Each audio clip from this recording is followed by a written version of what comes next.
I've had so much fun over the last 2 days hanging out with all of you. It's been incredibly inspiring to see your maps, to see how they came together and hear what your teams have learned. And it took me back to the beginnings of our initiative. So the Future Fish was founded 7 years ago, and we began exactly where you're sitting right now. We put together a systems map, in our case, of the problem of global overfishing. And we went out and did a solutions map, and then we actually sent anthropologists into the field to do ethnographies as well, so we could get a sense of how to be empathetic with different players in the system. So I was in your shoes 8 years ago trying to figure out, now that I have this map, what do I do with it? And I'm curious, who in the room is planning to, in some form or fashion, try to pursue a solution in the area that they've mapped? How many of you are planning to do that? Awesome. This speech is for you. Because what I'm going to do in this, hopefully 15 minutes, is give you, first of all, an understanding of how what you've already achieved is going to be helpful to you. So 5 reasons why your map is going to help your work unfold as you go forward. And then I'm also going to mix in some of my story so you can hear how the map can lead you to actionable strategies, right? What does it look like to try to influence an entire system as a player who's just joining that system with pretty much a map? So this is 8 years ago in the field. I am in a small town on an island off the coast of mainland China, and I'm in a fish processing facility. About 5 minutes before this, they took my shoes and gave me rubber boots, and then our translator resigned because he said, I'm not going in there, it's going to smell really bad. So our work in the field took us very deep. We did 8 different sites in 4 different countries across the world, looking at the supply chain and where transactions of fish happen, because we wanted to learn about the players and some of the issues that are related in there.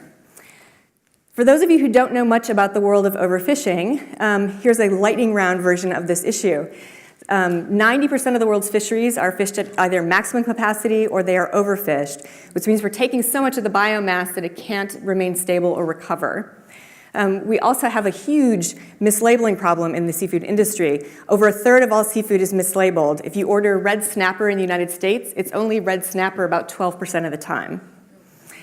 Additionally, we have a big problem with illegal fishing. So we work really hard internationally to set quotas for how much of the fish we can take of different species, depending on how plentiful they are.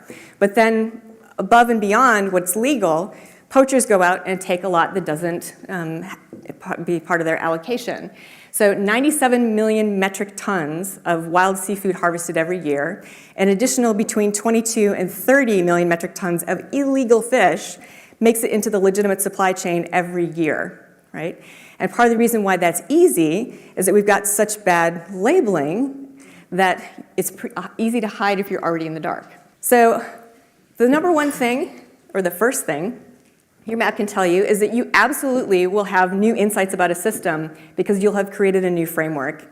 And you can somehow judge the validity of your insights based on how hard the existing players fight against you to tell you that they're wrong, right? Because the truth of this is that when you bring your map back to the world, there are vested players who like the system the way it works right now, whether that's NGOs who get funded for their current strategies or others who benefit from the system producing bad outcomes. In our case, this is what our new insights look like. When we sent anthropologists out to the field, one of the things we went to look at was the middle of the supply chain. And we ended up seeing that these processors and distributors had very good business reasons to not have good technology. And without good technology, they really couldn't tell you what fish came in and what fish went out. The reason for that is that the middleman is at the center of this crunch where demand for seafood does not equal the supply of seafood. Whatever comes up in the net comes up in the net, but we all want the same 5 fish every day. Right? We don't really care about seasonality. We're not very good at being responsive to what the wild harvest provides. And so they wind up in this situation where these things don't even out. The benign way of handling that is that a lot of these transactions happen over the phone. And they'll basically call up a customer and talk them out of the fish that they ordered. And it sounds something like this. Hey, Rob, I know you ordered 5 boxes of haddock, but the truck broke down. And so I've got some redfish instead, and I'll send that over to you and knock $5 off a box. And they hang up. And the customer feels very well served. That was a nice personal interaction, and someone was taking care of me. But what's actually happening is that's not in the inventory, right? There's no haddock to be had. The not so benign version of this is taking the skin off the fish and shipping it as whatever you'd like to ship it as, because most chefs, once you take the skin off, they can't tell the difference.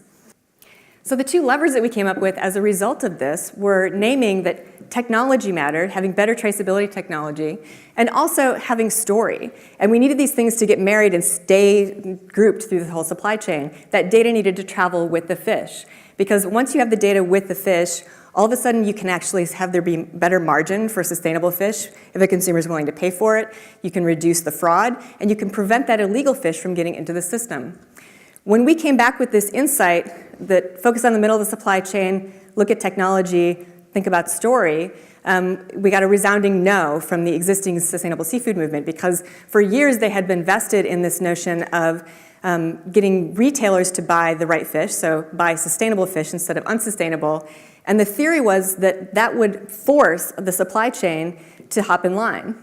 And it wasn't actually happening, right? So when we came to the conversation and said, we think it should be something different or additional, we got a lot of pushback.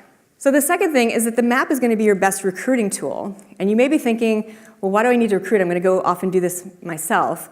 Well, yes, but if you're going to be a system entrepreneur, you need to have more than just one solution that's involved in the conversation. You need to be a convener. You need to reach out to other organizations. You need to be having bigger conversations than just one solution. And your map actually told you who those people are, right? So in the case of fish, we spent a year creating a map, and that actually named all of the entrepreneurs that we needed to have collaborating to solve these issues around story and technology. And what we started to do was collect them and organize them into design groups together to come up with new initiatives that would help solve these problems. This is a map that I've adapted that shows how you can start with entrepreneurs and lead to systems change. And this is adapted from something that's called a multimodal socio-technical adoption cycle. And the first time I saw this, it was, exactly, it was mapping the movement in the US over a period of 60 years from horse-drawn carriages to cars. Right? And what it was trying to capture was all of the activity that led to that. And the three layers are basically components of any system. At the bottom layer, we have niche or individual activity. The beginning of any change is disruptors and individuals launching ideas into the market space or into the field and being disruptive. And those initial innovations start to create this momentum. That momentum starts to then affect the regime level, which is formal structures and processes. Every system has them. In the case of seafood, it was the supply chain and how transactions unfold and the technology that either supports or doesn't support those transactions. If you can change what's going on at the regime level, all of a sudden there's a bunch of behavior that you've changed in the system. Once that behavior starts to change, that can then carry momentum up into the landscape level, which is social mores, beliefs, and mindsets. So the world of seafood, what this looks like is we start with entrepreneurs who prove the value of story to businesses. We start with entrepreneurs who actually prove the value of the data that gets gathered to create that story, and so they prove the value of technology. That changes supply chain practices, and eventually that changes how we think about fish and what we value about fish as consumers, right? Now, the original graph of this that I told you about was a 60-year time frame. We are 7 years into the world of fish. We are just starting to touch the regime level. And this is what that looks like. Tom Kraft was one of our original entrepreneurs we recruited. He's an unusual guy. He runs a distribution company in the seafood industry, and he has an odd background for a seafood guy. He used to be a certified public accountant working for Price Waterhouse. And so he ended up being able to see the way the seafood industry runs is a little bizarre. If you're a middle-of-chain player, it's not unusual for you to not know whether you're profitable until a month after your books have closed, because inventory tracking is so terrible, right? And he said, this isn't the way business is supposed to work. I've audited lots of companies, and it doesn't look like this. So what he decided was, I'm gonna build technology that allows me to trace product as it moves through the processing facility. And he did. Once he created that, he started to then implement it in his supply chain to his partners and vendors. His is the most sophisticated system that's out there right now, and he has seen an 80% reduction in his overtime costs for labor. He's got a 6% decrease in the cost of goods, and he's starting to help make the case around what's the business value of technology, and how can that actually be more than the payoff for committing fraud, right? So this is the incentive for companies to start looking at this. This is Barton Seaver, who is a chef, and when we met Barton, he had just closed down a restaurant in Washington, D.C., but what he did there in running a restaurant that focused on sustainable fish was prove the value of story. So one of his true stories was on a day at the restaurant, he got boxes of fish in and opened them up, and it was not the fish he was expecting. It was this tiny little fish about this long, and he had about 50 pounds of it. And he looked up in his encyclopedia of fish, like what this was. He hadn't ever seen it before, and wound up having to call the distributor and ask, so what happened? What is this? It's not what I ordered. And the distributor said, I'll call you right back after I talk to the fisherman. Called back in about 15 minutes, and he said, well, it was not a great day on the water for the fisherman. He didn't catch anything, so he sent you the bait. So the fish was a fish called flying fish, which is very bony. There's not much of a fillet there. And Barton had 50 pounds of it that he had to actually very gingerly fillet to get the best of the meat off of it. And he just decided, I'm going to figure out what to do with this. He made it into an appetizer, and he sent it out to the floor, and he told the waiters, tell everyone it's the bait. This is the nature of a wild resource. Some days you don't have a good fishing day. And he sold out of that appetizer within 2 hours at $27 a plate. So he's the power of story, right? To create demand and create a way of a consumer connecting to what matters about a product. And here's how we're trying to scale them. So with Tom, we don't need for Tom to become a big successful company. When people ask me what I incubate, I don't incubate companies, I incubate systems change. What that means is that I need Tom to be as disruptive as possible, right? And for him to succeed, but he doesn't have to be a giant company. Because the scale doesn't come from him, it comes from how we're amplifying what he's doing, right? So he comes out with this technology system and he's busy implementing it. We are supporting him with that when we can. And then we ended up publishing a report in this sector about traceability. It was the first report in the seafood industry that actually named what some of the business benefits might be to having better inventory management. This was a watershed moment for the industry, which is odd, but not if you know the history of the seafood industry.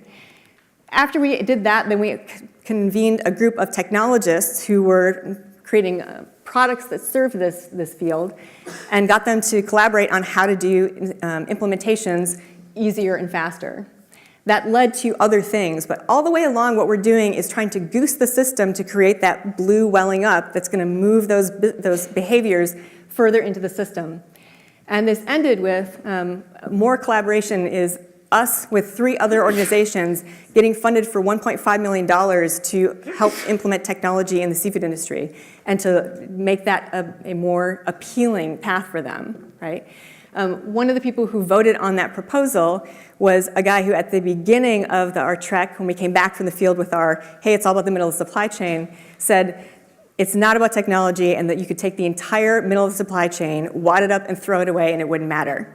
And 5 years later, he's voting on this being one of the pivotal systems of change in the seafood industry.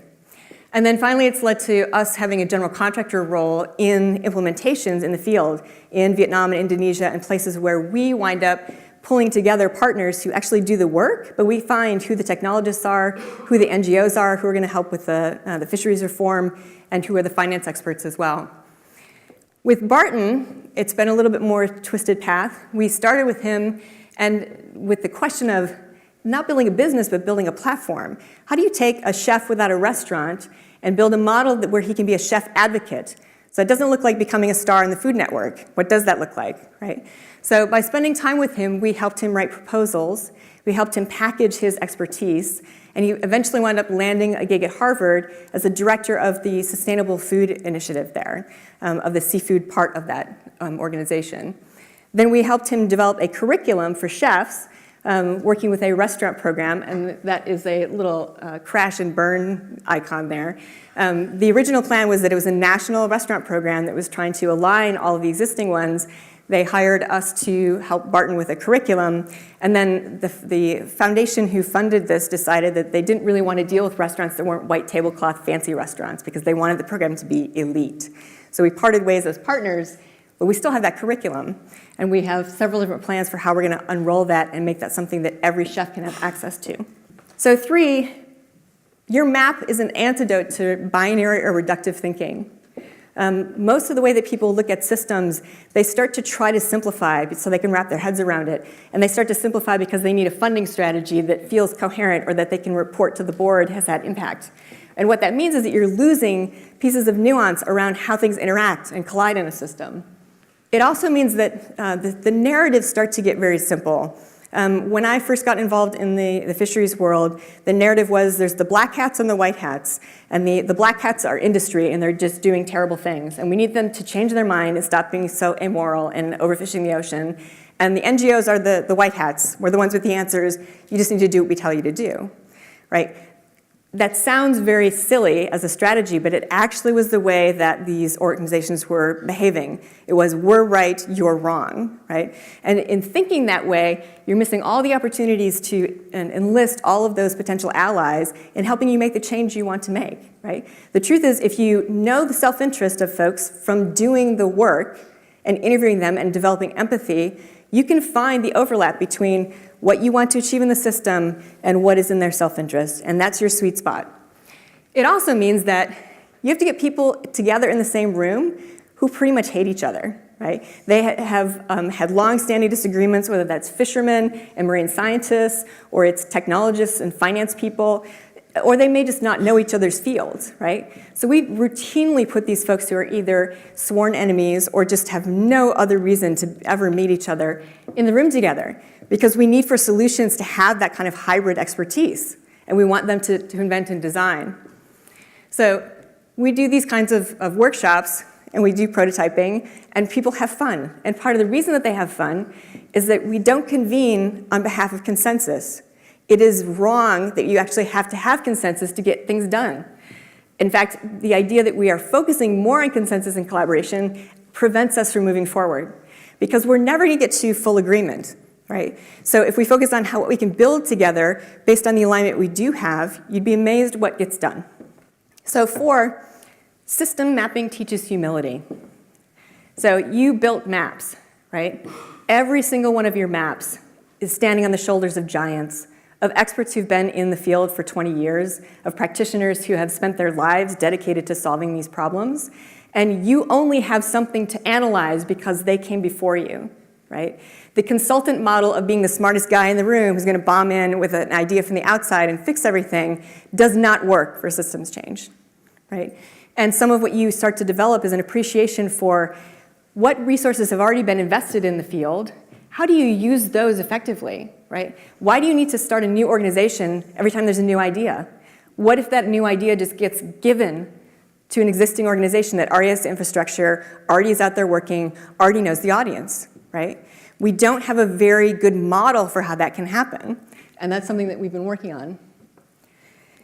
So with Future of Fish, we've spent 7 years working on fisheries, and then I launched Flip Labs a couple years ago to take our methodology and apply it to other complex systemic problems.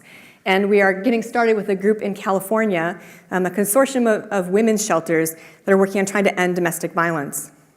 And I will tell you, there is nothing like working with practitioners who have spent 25 years of their lives working on dire issues like this to deepen your respect and help you understand what your role in a system is, right? And how you are there to serve, right? 5 women a day in the United States die from domestic violence. And every single day, those women walk into work wondering whether that's going to be one of their clients. So finally, number 5, it creates empathy.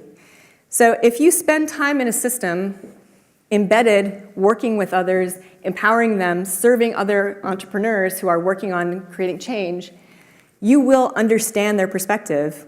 And you will have a hard time doing the othering thing, right? Of, oh, those fishermen are just rapacious and greedy. They're just overfishing. Well, I've met enough fishermen who have literally broken down in tears over their family businesses going under as a result of reform to understand that this is a very human problem and lots of people have different stakes in it, right?